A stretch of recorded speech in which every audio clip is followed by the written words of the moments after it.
In Star Wars Revenge of the Sith, Jedi Knight Anakin Skywalker and his master Obi-Wan Kenobi are dueling the Sith Lord Count Dooku aboard General Grievous's ship.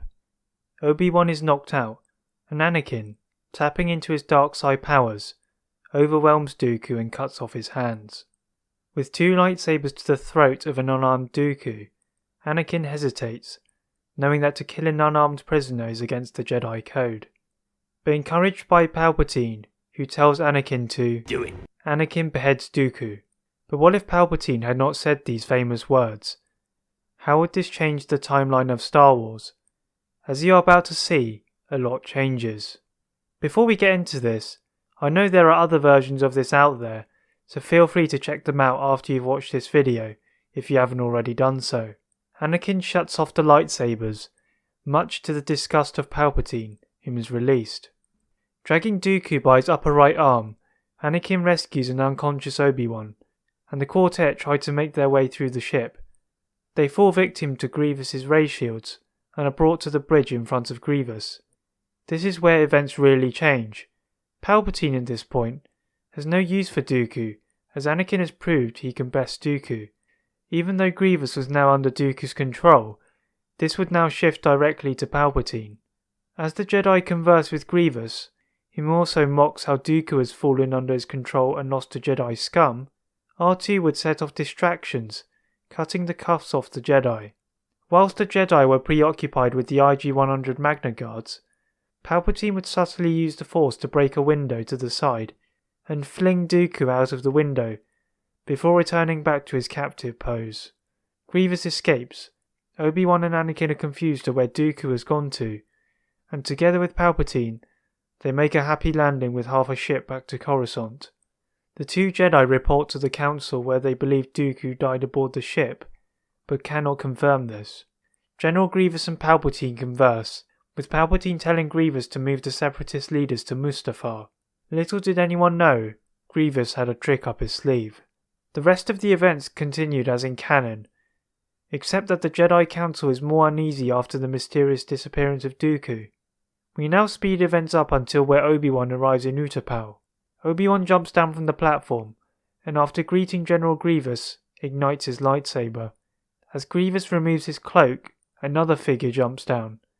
This figure is Count Dooku. Removing his hood, the Count reveals new cybernetic arms and a replacement curved hilted lightsaber. Obi-Wan knew he could not outduel both Grievous and Dooku. Opting for Plan B, Obi-Wan loudly whistles, summoning Boga, the Varactyl beast he had ridden on earlier, and together they knock out Dooku and Grievous temporarily, making it to Obi-Wan's ship. Obi-Wan transmits to the Council that Dooku was indeed alive, and he needs their help to take him down. The Council gather for an emergency quick meeting. Anakin, meanwhile, has sprinted back to the Council chambers, suddenly announcing that Palpatine is the Sith Lord they have been looking for, realising the worst fears of the Council. Windu nominates himself, Saesee Tiin, Agen Kolar, and Kit Fisto to go, despite Anakin's insistence. Yoda, who is on Kashyyyk, senses Anakin's conflict and asks Anakin to help Obi-Wan on Utapau, much to the delight of his master. Yoda reasoned this as firstly, Anakin was one of the only council members available who had shown he could best Dooku in a duel, and secondly, he worked well with Obi-Wan.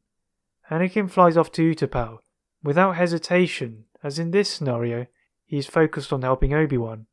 Also, his dark side energies are focused on Dooku, who had cut off his arm on Geonosis, rather than being completely seduced by the possibility of Palpatine's knowledge to save Padme. As in canon, the four Jedi go to confront Palpatine, but this time, Palpatine senses Anakin's Force presence getting further away. This fuels him with anger. Instead of unsheathing his lightsaber, he unleashes torrents of Force lightning at the Jedi, which they partially block, as only Windu is not knocked off his feet. Palpatine uses this distraction to activate his lightsaber, and like a boomerang, twirls it in the air, decapitating the heads of 3 dazed Jedi. Windu attacks Palpatine with his customary Vapad style, and the two engage in an intense duel, leading to Windu disarming Palpatine. Without Anakin's interference, Windu beheads Palpatine, deeming him too dangerous to be kept alive. Meanwhile, Anakin uses light speed to reach the skies above Utapau, where Obi-Wan is waiting. Together, they descend to the surface where they see their clones winning, but taking heavy losses, thanks to the intervention of Grievous and Dooku. Landing upon a wide edge, the duo swiftly make their way towards the battle, luring Grievous and Dooku away from the clones. Anakin's eyes flicker yellow as he battles Dooku, who is not as elegant in his Makashi style as before, but still effective. Anakin, though, is still too much, as he uses his dark side energies to overpower Dooku, whom is still not used to his prosthetic arms.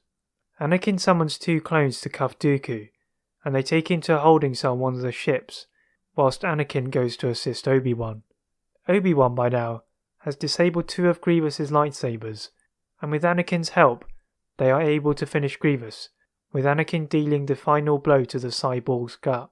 The duo help the clones overcome the Separatists, and they fly back to Coruscant, where Anakin is made a Jedi Master. That is it for What If Palpatine Never Told Anakin to. Do it. If you would like to see more What Ifs, subscribe for more, and as always, leave a comment on what if you would like to see next.